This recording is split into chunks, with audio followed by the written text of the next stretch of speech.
Hello, Bobby Torres of Frightbox recording here, critiquing subscriber mixes, episode 29.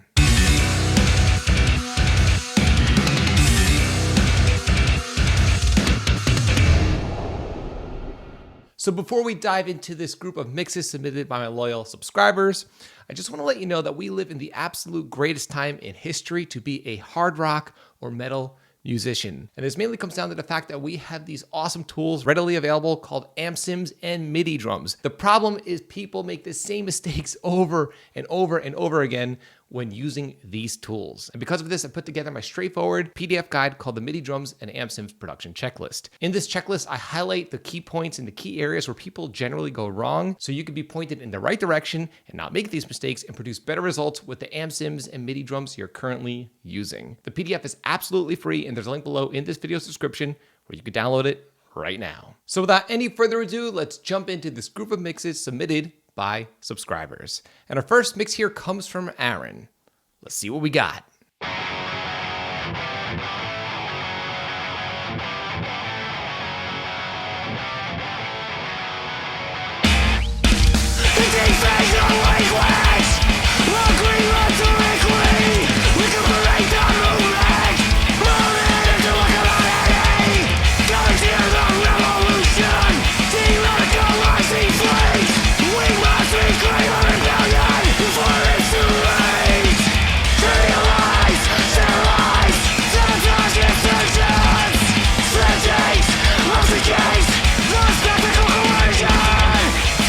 Okay, Aaron, I like what I'm hearing. Really cool song, really cool guitar tone especially, and the attitude is there, and the performances sound really well dialed in and very professional. Now, I know in your email to me, you said that your mix is sounding anemic to you, and I'm hearing, at least upon first listen, a lot of squash happening. It seems like you're squashing your mix, trying to get it nice and loud, but to me, it sounds like you're squashing it all in the mastering or all at the very end.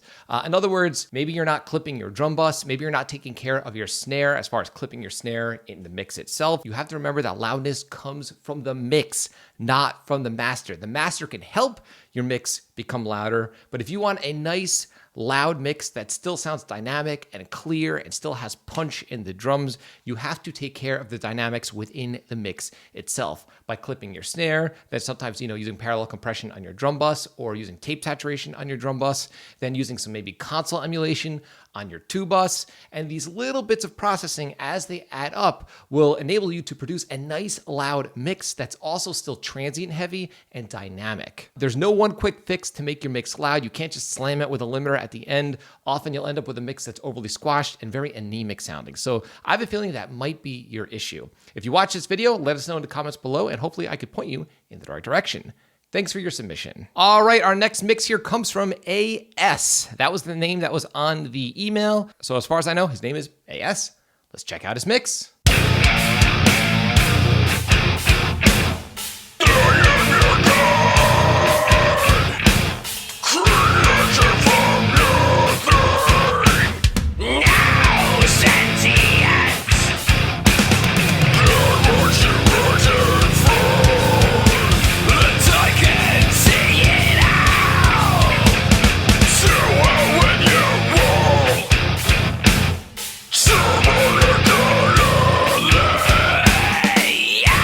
Okay, AS, great job with the production. And again, the source sounds sound really solid and the performance sounds very, very solid. Nice and clear, nothing sloppy happening within the mix.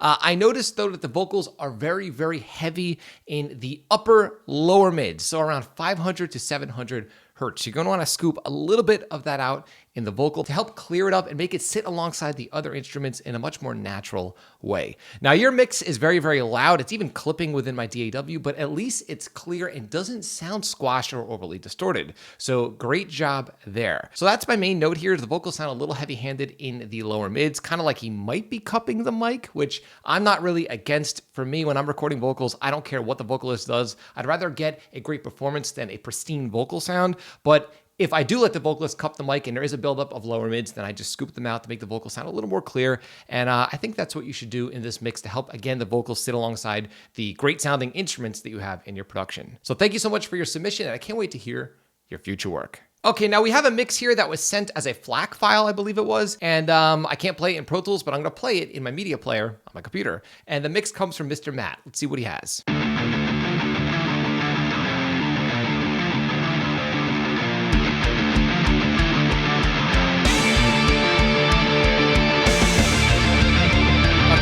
So the first thing I want to say is you definitely want to use either a different impulse response, or if you're miking up a cab, you want to experiment with different microphone placement, maybe taking the microphone and placing it a little more toward the center of the speaker or the cone, because the guitars sound very phasey, meaning like comb filtery.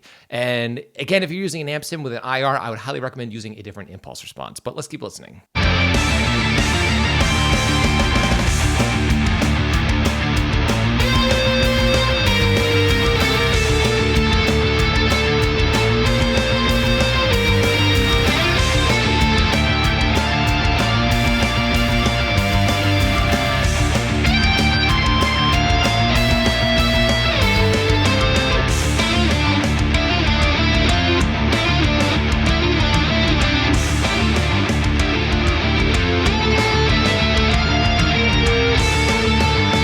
Okay, so great playing overall. I like what I'm hearing. Now that guitar tone I think can work for the leads, because the actual guitar tone for a lead guitar is, believe it or not as important as the rhythm guitars.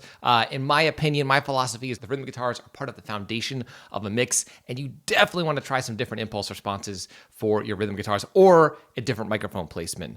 Other than that, once you get your guitar tone dialed in correctly, I'd recommend lowering your guitars so they're not, masking the drums as much, and that will help your drums cut through because your guitars won't have to be as loud physically in the mix to be heard if you're using a crystal clear and less phasey sounding IR. So Matt, thank you so much for your submission, and I can't wait to hear an updated version of this mix. Great playing, by the way. Okay, our next mix here comes from Daipan, or Daipan. Forgive me if I'm pronouncing your name wrong.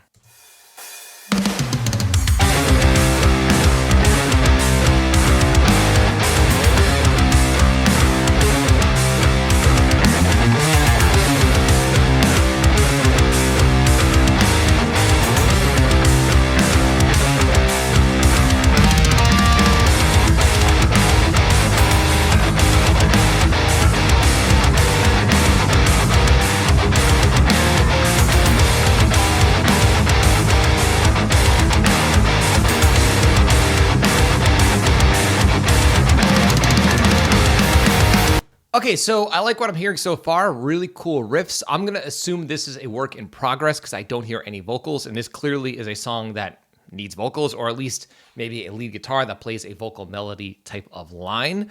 The main thing I do want to mention of the mix, even though again the mix really can't be done until you have vocals in there, is that the guitars sound weirdly mono, like you're not panning your guitars out. If you are not hard panning your guitars, please hard pan your guitars. There's this weird thing where a lot of home studio owners are scared of doing this, even though 95% or more of metal producers and mixers hard pan their guitars. So do not be scared of hard panning your guitars. If you don't, you're gonna end up with this weird kind of mono sounding guitar. To me, it almost sounds like you have your left and right rhythms panned like 30-30 or 20-20 even. So yeah, man, great start to a production. I'd like to hear it with maybe vocals or even a lead line that takes the place of a vocal, and send it over, and I'd love to check it out. Thank you for your submission.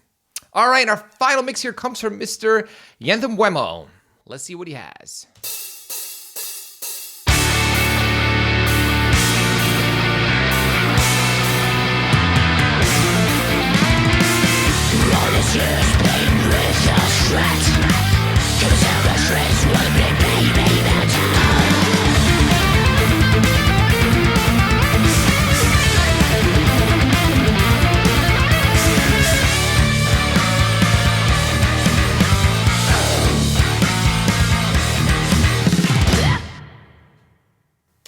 That was awesome. Great playing, super cool, quick song, amazing guitar work. I would say this, again, similar to one of the earlier mixes, I hear a lot of lower mid buildup in the vocals that you're gonna wanna carve out. You might even want to high pass your vocals a little more aggressively. A lot of times you don't need as much low frequency in the vocal as you would think. Remember, vocals are primarily a mid-range instrument. So I'd experiment with removing a little bit of the lower mids, in this case, closer to around 250 to 300 hertz, maybe even high passing your vocals a little more heavily up to about 200 or 250 hertz. But overall, killer pro sounding production. And again, amazing music, amazing playing. And I'd love to hear more about this project. Thank you for your submission. So I would just like to shout out and thank everyone for submitting this killer group of mixes. If you're interested in submitting your mix to the channel, there are detailed instructions below in this video's description. And again, if you're working with amp sims and MIDI drums and having issues getting your mixes to sound professional, again, you can have direct access to my MIDI drums and amp sims production checklist for absolutely free right now. There's a link below in this video's description. If you found this video helpful, like, comment, subscribe, and share. And do not forget to click the little bell icon so you can be notified every time I upload weekly videos on all things metal and rock production. Until next time, happy mixing.